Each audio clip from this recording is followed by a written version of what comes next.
সশ্রদ্ধ চিত্তে শপথ গ্রহণ করতেছি যে আমি আইন অনুযায়ী। সোমবার শেখ হাসিনা সরকারের পতনের পর ৩ দিন বাংলাদেশে কার্যত কোনো সরকার ছিল না। বৃহস্পতিবার রাতে অন্তর্বর্তীকালীন সরকারের প্রধান উপদেষ্টা হিসেবে অধ্যাপক মোহাম্মদ ইউনূসকে শপথ পড়ান রাষ্ট্রপতি মোহাম্মদ শাহাবুদ্দিন। এরপর অধ্যাপক ইউনূসের নেতৃত্বে ১৭ সদস্যের উপদেষ্টা পরিষদের নাম ঘোষণা করা হয়, যে তালিকায় অর্থনীতিবিদ, আইনজীবী, শিক্ষক, অবসরপ্রাপ্ত সামরিক ও বেসামরিক কর্মকর্তা এবং উন্নয়ন কর্মীর পাশাপাশি বৈষম্য বিরোধী ছাত্র আন্দোলনের ২ সমন্বয়কও স্থান পেয়েছেন। বঙ্গভবনের দরবার হলে এই অনুষ্ঠানে বিএনপি, জামায়াতে ইসলামী, জাতীয় পার্টি সহ বেশ কয়েকটি রাজনৈতিক দলের নেতারা অংশ নেন। এ সময় উপস্থিত ছিলেন বিভিন্ন দেশের কূটনীতিকরাও। বঙ্গভবনে বাংলাদেশের নতুন অন্তর্বর্তীকালীন সরকারের শপথ অনুষ্ঠান শেষ হয়েছে এবং শেষ হওয়ার পর যারা উপদেষ্টা হিসেবে দায়িত্ব নিয়েছেন, শপথ পাঠ করেছেন, তারা কথা বলছেন গণমাধ্যমে। আমরা শোনার চেষ্টা করি কি বলছেন। শিক্ষার্থীরা রয়েছেন, বৈষম্য বিরোধী ছাত্র আন্দোলনের নেতারা। আপনারা একেবারেই তরুণ, নতুন ব্লাড, ফলে আপনাদের জন্য চ্যালেঞ্জটা তো অনেক বেশি নিশ্চয়ই, এই আমলাতন্ত্রের সঙ্গে মানিয়ে নেওয়া বা এটিকে দিয়ে কাজ করিয়ে আনা। সেই জায়গাটায় কতখানি চ্যালেঞ্জ আপনারা ফিল করছেন বা কোনো শঙ্কা কাজ করছে কিনা? দেখুন, আমাদের চ্যালেঞ্জটাই হচ্ছে সিস্টেমকে নতুন করে রিবিল্ড করা। আমরা এই প্রতিজ্ঞার জন্যই ছাত্র জনতা আমাদের সাথে রাজপথে নেমে এসেছিল এবং ফ্যাসিবাদী সরকারের পতন করেছিল। আমাদের জন্য চ্যালেঞ্জ হবে অবশ্যই। বাংলাদেশের ব্যুরোক্রেটিক সিস্টেম বিশ্ববিখ্যাত, তবে আমরা আশা করি ঠিক যেভাবে ১৭ বছরে খুঁটি গেড়ে বসা এক ফ্যাসিবাদী স্বৈরাচারী সরকারকে আমরা হঠাৎ সক্ষম হয়েছে দেশের মানুষের সহযোগিতায়, সেই সহযোগিতার সাথে থাকলে অবশ্যই আমরা এই সিস্টেম রিবিল্ড করতে পারবো এবং বাংলাদেশের যে বদনামগুলো রয়েছে সেগুলোকে সুনামে পরিণত করতে পারবো। আমরা ছাত্রদের পক্ষ থেকে এই অভ্যুত্থান সংগঠিত হলেও আমরা কিন্তু আমাদের পুরো উপদেষ্টা পরিষদকে আমাদের প্রস্তাবনা অনুযায়ী হয়েছে, সেখানে কিন্তু আমরা বাংলাদেশের অভিজ্ঞ দক্ষ মানুষদেরকেই সাজেশন করেছি যাতে তারা রাষ্ট্রটা ভালোভাবে পরিচালনা করতে পারে। একই সাথে আমরা ছাত্রদের পার্টিসিপেশন সেখানে রাখতে চেয়েছি। তো আমরা আশা করি এই যে অভিজ্ঞতা এবং এই যে তারুণ্য, তার সংমিশ্রণে বাংলাদেশকে সঠিকভাবে এই অন্তর্বর্তীকালীন সরকার পরিচালনা করতে পারবে।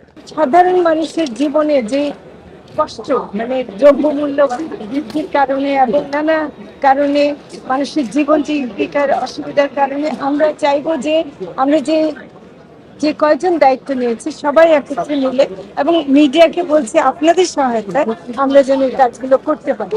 এদেশে পরিবর্তন আনতে হবে এবং আগামী ভবিষ্যৎ প্রজন্ম আমাদেরকে দেখিয়ে দিয়েছে যে পরিবর্তন আসবে। এখানে আরেকজন উপদেষ্টা অধ্যাপক আসিফ নজরুল কথা বলছেন, তার কথা শোনার চেষ্টা করি আমরা। আমি একটা কথা সবসময় বলি, আবারও বলি, যে পশু শক্তির বিরুদ্ধে আমরা লড়াই করেছি, আমরা যেন সেই শক্তির মতো হয়ে না যাই।